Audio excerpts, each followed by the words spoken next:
ठंड और कोहरे के इस मौसम में बेपरवाह गाड़ी चलाने वाले लोगों को इन तस्वीरों से सबक लेना चाहिए। तस्वीरें उत्तर प्रदेश के बुलंदशहर जिले की हैं, जहां के अरनिया फ्लाईओवर पर एक साथ 40 गाड़ियों का एक्सीडेंट हुआ है। ये गाड़ियां NH91 की तरफ बढ़ रही थीं और आपस में टकरा गईं। इस हादसे में 12 से अधिक लोग घायल हैं, जिन्हें अलग अलग अस्पतालों में भर्ती किया गया है। ठंड के बीच घना कोहरा होने के कारण बुलंदशहर में यह हादसा हुआ है। इस हादसे के बाद घायल लोगों को उनके वाहनों से निकालकर अब अस्पताल में भर्ती कराया गया है, लेकिन प्रशासन ने इस बात की हिदायत दी है कि जो लोग इस ठंड के मौसम में हाईवे पर अपनी गाड़ी तेज रफ्तार में चला रहे हैं, वो कम से कम आने वाले उन वाहनों का ध्यान रखें जिन्हें दूसरी दिशा से उनकी लोकेशन नहीं समझ आती और एक दूसरे से टकरा जाते हैं।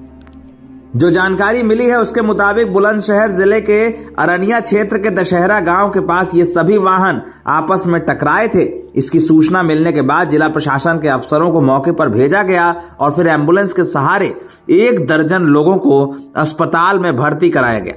इस घटना के बाद प्रशासन के तमाम अधिकारियों ने लोगों को यह हिदायत दी है कि वो वाहन चलाते समय बिल्कुल सावधानी से ड्राइव करें, अन्यथा उनके जीवन पर भी संकट खड़ा हो सकता है। हम यहाँ पर सुबह रनिंग करने आए थे, तो यहाँ पर DCM में पंचर हो गया था रात। तो उस एक बस आई, बस ने DCM को ठोक दिया। अब वो ऐसे ही ठुकते चले गए। करीबन 1.5 दर्जन आदमी अब हॉस्पिटल में चले गए, एम्बुलेंस लेकर चली गई हैं उन्हें। और हमने यहाँ पर देखा है 36 गाड़ी ठुक गई थी। हमने अपने गिने थे, हमने खुद गिना था, 36 गाड़ी ठुक गई थी। और ठुक कर जो बिल्कुल थोड़ा डैमेज हो रही थी वो चली भी गई। वो हम निकाल रहे थे, हल्ला काट रहे थे कि हाँ, आवाज़ लगा रहे थे कि यहाँ पर रुको रुको, तो वो आराम से चली गई। लेकिन जो एक्सीडेंट जो अच्छी तरह से जो डैमेज हो गई हैं वो 36 गाड़ी थी। हमने 36 गाड़ी गिनी थी। और ये कोहरा बहुत है और हम तो यही कहेंगे कि आराम से चलो भाई सभी। हादसा कहाँ हुआ है? ये गाँव दशहरी, ये नया बाईपास जो बना है, ये गाँव दशहरी के पास, ये फ्लाईओवर पर ये सब हादसा हो गया है। बुलंदशहर के अलावा उत्तर प्रदेश के अलग अलग जिलों से भी ऐसी ही तस्वीरें सामने आई हैं। हरदोई जिले में भी इसी तरह का एक हादसा हुआ। लखनऊ आगरा एक्सप्रेसवे पर सोमवार को भी एक ऐसी घटना हुई थी, जिसके बाद पूर्व CM अखिलेश यादव ने भी मौके पर पहुंचकर तमाम लोगों को सैफई मेडिकल कॉलेज में भर्ती कराया था। उत्तर प्रदेश में हो रहे इन हादसों के बीच सवाल हाईवे पर आम लोगों की सुरक्षा का भी है।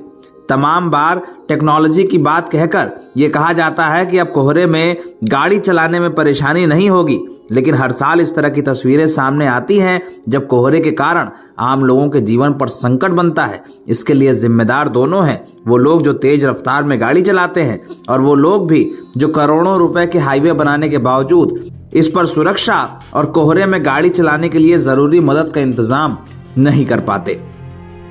नवभारत टाइम्स ऑनलाइन की रिपोर्ट।